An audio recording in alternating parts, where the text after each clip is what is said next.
Mamma mia, salut les amis et bienvenue dans cette vidéo numéro 19.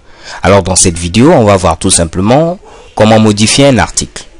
Pour ce faire, c'est très simple, je me rends au niveau de mon éditeur de texte et je vais créer une nouvelle fonction au niveau de mon contrôleur. Donc je mets ici public, function et je vais appeler tout simplement cette fonction edit, comme éditer en français. Je vais mettre ici un identifiant, l'id en paramètre, ce qui va me permettre de pouvoir savoir quel article je souhaite modifier. Parfait. Il va nous falloir ensuite créer une vue edit.ctp. Cette vue va nous permettre tout simplement de pouvoir mettre en place un petit formulaire qui va permettre à l'utilisateur de modifier un article. Donc je mets ici edit.ctp.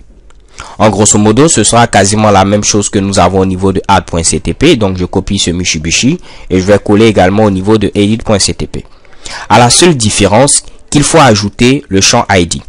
Lorsque vous allez rajouter le champ ID, comme c'est le cas ici, vu que je suis paresseux, je vais tout simplement copier ce Mitsubishi, je colle ceci et je mets ici ID.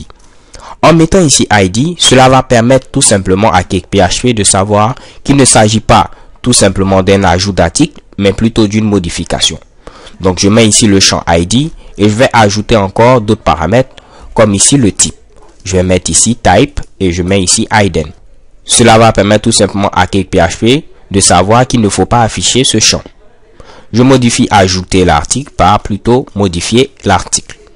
Donc si je me rends au niveau de mon navigateur, je vais me rendre au niveau du contrôleur post, puis au niveau de la vue edit.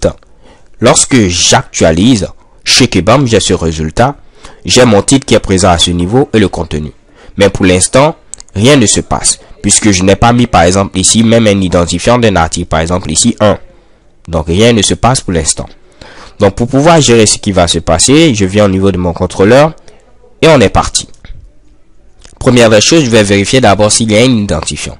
Donc je dis que s'il n'y a pas d'identifiant, donc si $id n'existe pas tout simplement, on va lever une exception. Donc je copie ce Mitsubishi qui est présent à ce niveau.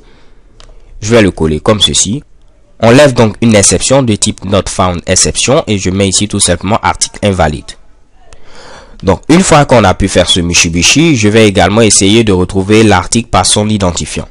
Donc je copie également ce qui est présent à ce niveau vu que je suis un gros paresseux. Donc on va essayer de récupérer l'article par l'identifiant qu'on a récupéré à ce niveau. Si on n'a pas pu trouver d'article, donc je mets ici if not $post. Donc si $post n'existe pas tout simplement, on va lever la même exception pour dire tout simplement article invalide. Cela veut dire qu'on n'a pas pu trouver l'article, donc on ne peut pas le modifier. Ensuite à ce niveau, qu'est-ce qu'on va faire? On va vérifier si la requête est une requête post ou une requête put. Et je vais vous expliquer pourquoi ce Mitsubishi. Donc je vais mettre tout simplement if $this request is, je mets ici tout simplement post, comme ceci, ou $this request is put.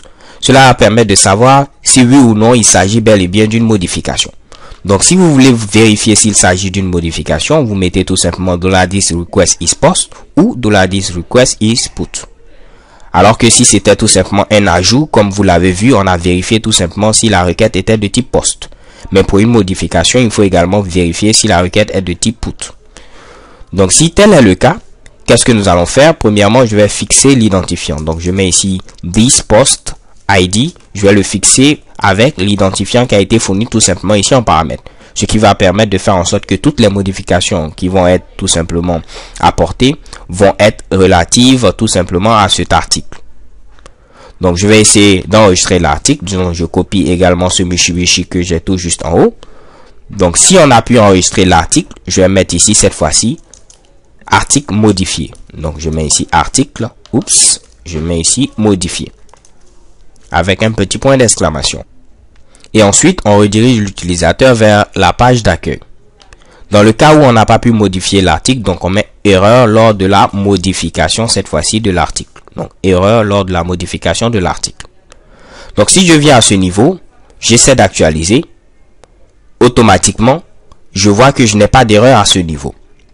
Ce qui va se passer, c'est quoi? C'est que si je viens tout simplement au niveau de mon action index, on va essayer d'ajouter un lien qui va permettre de modifier chacun des articles.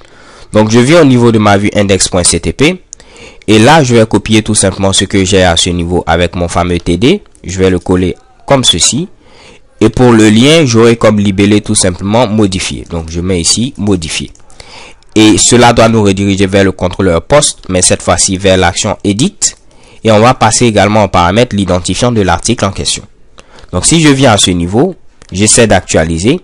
Qu'est-ce qui se passe? Shikibam, j'ai ce Mitsubishi modifié. Il me faut rajouter également ici un nouveau TH et je vais mettre ici action, comme ceci. Donc je viens et j'actualise à nouveau. J'ai maintenant ce que je voulais. Si je clique pour modifier le premier article, qu'est-ce qui se passe? Automatiquement, on voit que l'identifiant 1 a été fourni ici en paramètre.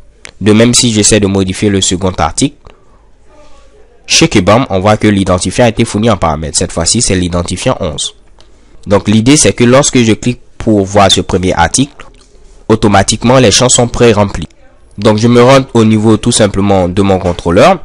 Et je vais dire à ce niveau, s'il n'existe pas tout simplement de données, donc, if not $10 request data, donc cela veut dire tout simplement si l'utilisateur n'a pour l'instant pas envoyé de données, donc il vient d'arriver tout simplement sur la page edit, il faut alors pré-remplir les données.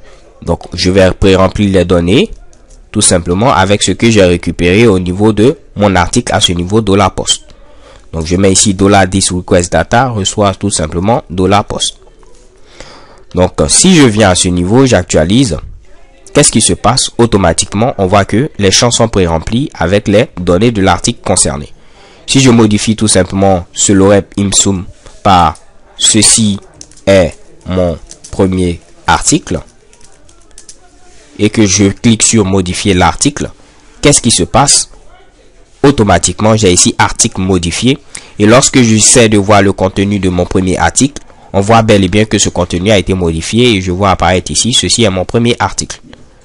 De même, si je reviens et que j'essaie de modifier le second article, cette fois-ci, je vais modifier tout simplement le titre et je vais mettre ici Bouga. J'ai plutôt écrit Boyga, mais pas grave, je clique sur modifier l'article. Qu'est-ce qui va se passer? Automatiquement, le titre a été changé. Alors les gars, c'est tout pour cette vidéo. So thank you guys for watching. Don't forget to subscribe and see you in the next video. Have a nice day. XOXO.